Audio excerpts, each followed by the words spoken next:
For years and years, I've had clients ask me about what the best stretches are for different areas of the body. However, a client recently asked me, if you could only ever do 5 stretches for the rest of your life, what would they be?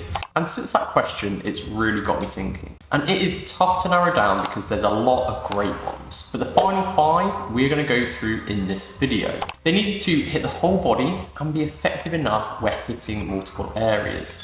And since getting deeper into my 30s, things are getting tighter and a bit more achy. So these are great ones to get added into a morning routine and something I'm actually going to commit to doing myself. Now, we don't want to spend ages doing these, so just doing 2 minutes on each one. A minute one side and a minute on the other, so that's only 10 minutes total. Easy.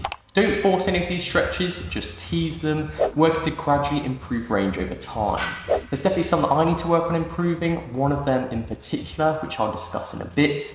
But let's get into the exercises. Exercise 1 is a thoracic extension with a lat and chest stretch. While trying to narrow these exercises down, we wanted to get a lat stretch in, so overhead, but also a chest stretch, like a doorway one to work on opening the chest up. So we combined it. To do this, find any surface, like a table, a work surface, a desk, a windowsill, whatever you can put your hands on. Then step back so the arms are straight and the chest is pointing towards the floor.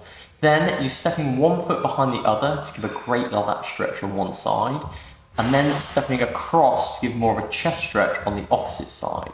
Adjust your position so you can actually feel the stretch in these areas. With all of these exercises, you'll be doing it more dynamic, so going in and out of the stretch rather than just static where you're holding it. As it's in the morning, you're priming the body more for moving and limbering up rather than relaxing down. So you'll do a minute one side and then swap to the other side and do a minute on that one.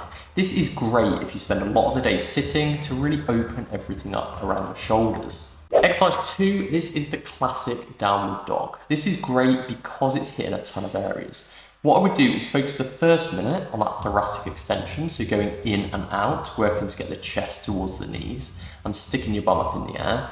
Then I would focus the second minute on alternating heel raises. A lot of the time people think that this is a great stretch for the hamstrings, which isn't bad, but what it's really helping with stretching is the sciatic nerve. That'll be the main stretch you're feeling in the back of the legs. So go gentle with this. This is one I really need to be doing work on myself. I can't get the legs straight and the heels down with the bum in the air here, and this will be because of that tightness in the sciatic nerve. But there's not a much better exercise to help with doing it than this one. Exercise 3 is a modified triangle pose. So the classic triangle pose is a yoga move, which can give a really good stretch to the legs. However, we are modifying it here to focus more towards the back. Normally, this would be done with a straight front leg. However, it means you can't side bend as much, so you'll get less back involved. With our version, you want to bend the front leg, then you'll bring your hand down to your ankle and rotate the other arm up while looking towards the ceiling. The reason this is great is because you'll stretch your lower back and the QL muscle really nicely. You'll also get some rotation into the back, and by looking up, you'll also be working on neck mobility. Move in and out of this position for a minute, and then do a minute on the other side. So that's a lot of the upper sorted there. We've got the lats, chest, the neck, thoracic, and lower back. Now the next 2 we'll focus on the lower body. So exercise 4 is working on the glutes. This is the most simple of the list, but great for the posterior hip muscles. It'll be best done sitting down. Put your ankle onto your opposite knee.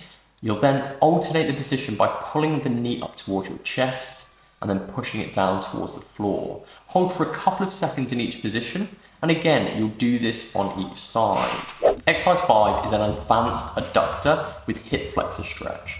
The final one was a tough one, as it was a toss-up between a couch stretch, a really great stretch, and more of a groin stretch. So we combined it. You want to have a big step back and put the knee on the floor. This will get the hip flexor stretch in on the back leg. Then you'll also work on stretching the adductor of the front leg by wrapping your hand underneath the leg and holding onto the foot. This is great for hip mobility as well, and you can intensify this by dropping the elbow further to the floor.